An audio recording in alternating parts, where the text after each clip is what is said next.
it is to be here. Many are called, but few are chosen. I am so incredibly proud of the Hart Foundation, the Porsche the Tank, the Pink and Black Attack.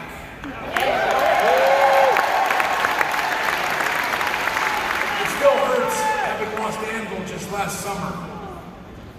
I loved Jim. Jim Neidhart was the best friend I ever had, and the most hilarious cellmate one could ever hope for. Life as a wrestler is tough. Thanks to Jim, he made me laugh my ass off every day.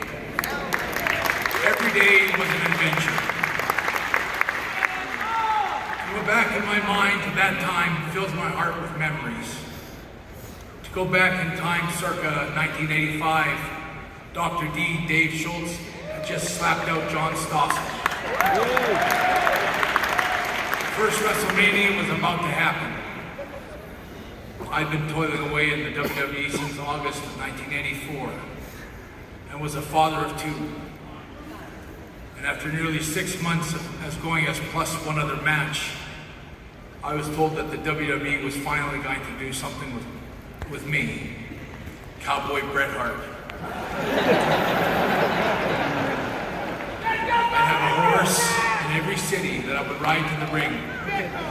A new action figure and a horse included in the same package.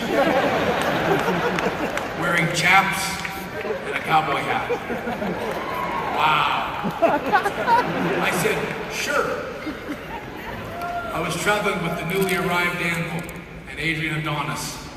Decided to fill them in on my big news. They both laughed and kidded me about it all the way to Brantford, Ontario, TV tapings that day. By the time I worked and drove back to the hotel that night, they completely changed my mind on being Cowboy Bret Hart. I knocked on George Scott's door at 1 a.m. and the conversation sort of went something like this. I said, I don't want to be a cowboy. He squinted at me and said, you gotta be kidding me. This will be huge for you. I'm sorry, George, but from where I come from, you better be a real cowboy if you want to call yourself a cowboy. I'm not a real cowboy. George was dog-tired. After a long night at TV's, he looked at me and said, okay, don't worry, kid. We'll come up with something else for you. It was in that moment, out of nowhere, and I'm not sure where it came from, I blurted out, Jim the Anvil is managed by Jimmy Hart. Teaming up with him, turn me heel, and call us the Hart Foundation!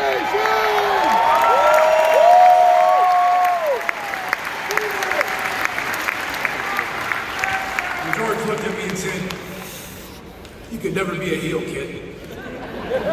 Look at your face. You're a baby face if I've ever seen one. Hang in there, we'll try to come up with something else. I did hang in there for a couple more weeks, but after not working another month of TV tapings, I made up my mind to quit. I called him first thing the next morning and said, George, what are your plans for me? And he said, we're gonna do exactly like you wanted. Tag you up with Neidhart, gonna call you the Hart Foundation.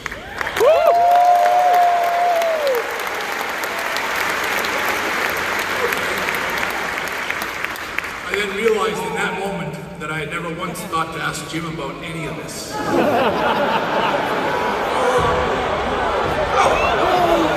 fucking idiot!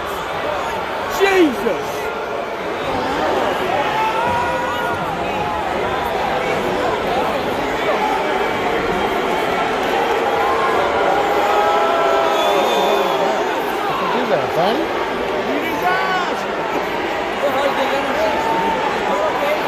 Oh, fucking him off. That's right.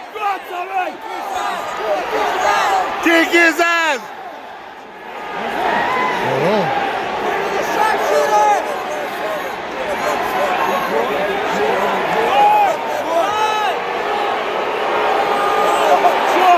Oh, I'm a fucking punch.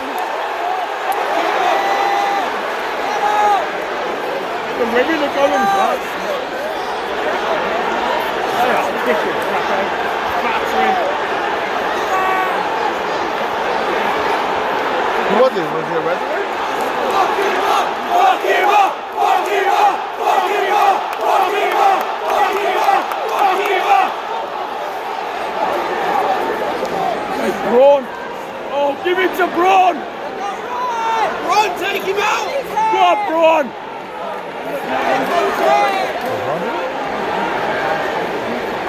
Huh? Grandma was looking.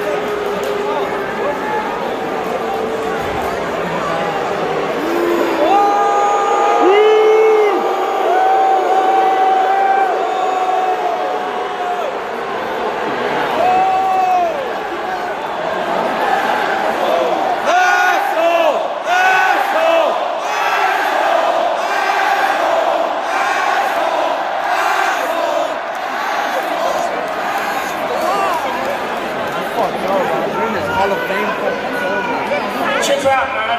Pay no attention to that man, and let's keep this going. Yeah!